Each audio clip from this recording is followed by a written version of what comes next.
Hello, my loves, and welcome back to Arana Soulbinder Tarot. My name is Jen Love, also known as Arana Soulbinder, and today I'm going to be talking to you a little bit about my bone casting kit. I will be doing this week's readings with the bone casting kit, so I wanted to go through and explain how I created mine, what it looks like, and I did want to mention that all bones or items in this kit are ethically sourced.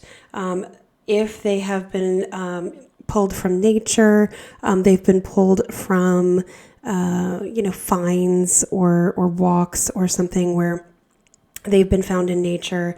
No animals were harmed in the making of my bone casting kit. Some items are replicas, such as of course, the bull skull, which is clearly not real. And I have a bear claw and an eagle claw that are replicas so as not to harm the animal and not to insinuate any danger to the animal. This is my bone casting kit. They all look different. You are welcome to build one for yourself. You don't have to buy one pre-made or have someone give you one pre-made. I made mine myself. It's not only bones. It is other items as well. And in my kit, and I don't use all of these items all the time, but in my kit, we have the beaver jaw, which for me symbolizes strength and persistence. We have the mini replica bull head, which for me symbolizes stubbornness, potentially death in some circumstances. I have my yes bone and my no bone. My yes bone is nice and smooth, shiny. You may or may not be able to tell. My no bone is pitted and rough. And these are coyote leg bones found in the desert in California. My conch shell is usually a base for me. This is if I'm trying to do a reading for somebody's specific calling. And then this shell is a backup for me as well. This would be just kind of a base for if I'm doing a reading on someone who wants to be a little more extroverted or someone who, wants to come out of their shell a little bit. I have the mink skull. This again is a base item for me. It's not used in my readings. I just think it's really cool, and I use it to sort of help channel the energy. This shell, this abalone shell, is my male shell, my masculine energy shell, and this scallop shell is my female energy shell. I sometimes use this as the male shell. It depends on if I'm reading divine masculine energy or if I'm reading about two people. It just depends.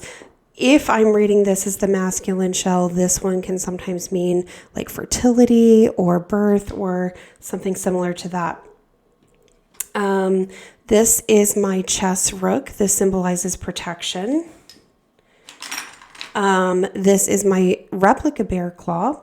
The replica bear claw for me symbolizes that like mama bear energy, that covered, protected. Sometimes it can be a motherly figure depending on how the reading comes out. I have my piece of abalone here. This for me symbolizes peace, tranquility, the end of some trouble, perhaps. I have my pine cone. This can symbolize rebirth. It can also symbolize the birth of a child or fertility in some readings. The replica feather, this is actually a metal feather. This for me symbolizes freedom.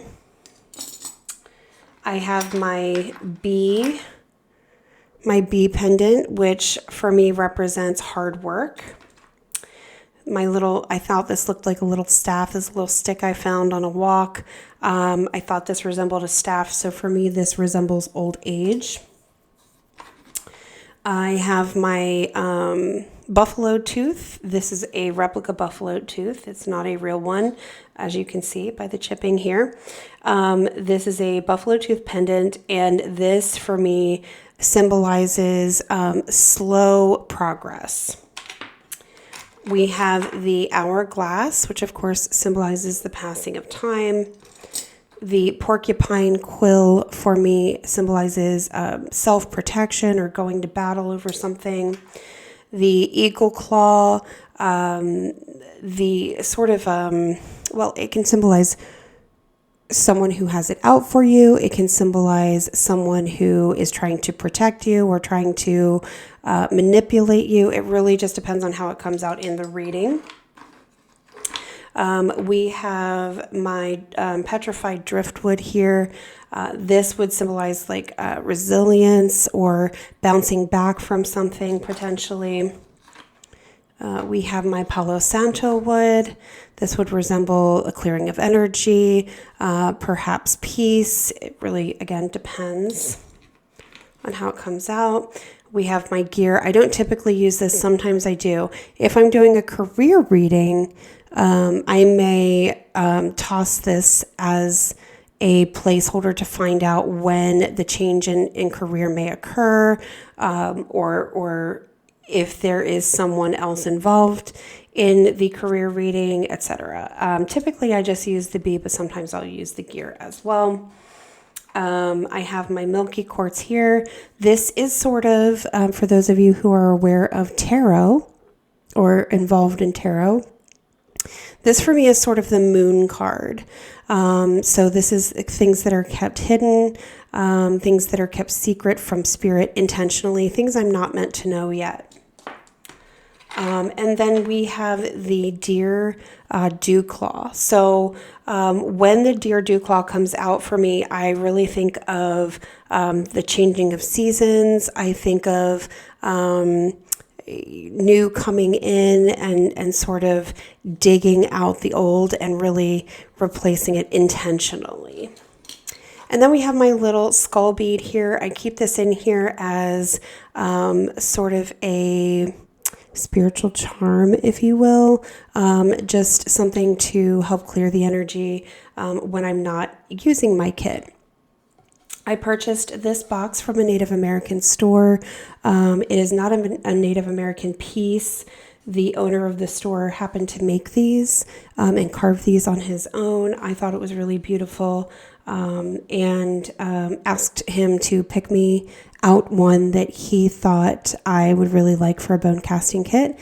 And this is what he chose for me. So he chose this. And I have used it as my bone casting box ever since. This week's readings will be done with this bone casting kit in some way, shape, or form. I do sometimes take out pieces depending on the type of reading I'm doing. I will often take out the yes and no bones unless I'm doing a yes and no reading. So those will not be in the kit for the readings. If you would like to make your own bone kit, there are lists online that you can use to help guide you in creating your bone casting kit, or you can just go with your intuition. I went with my intuition. I created a kit that was special to me and important to me, and I hope that if you're interested in reading bones, you will do something similar. If you enjoyed this particular video, please like, subscribe, and check out the next one.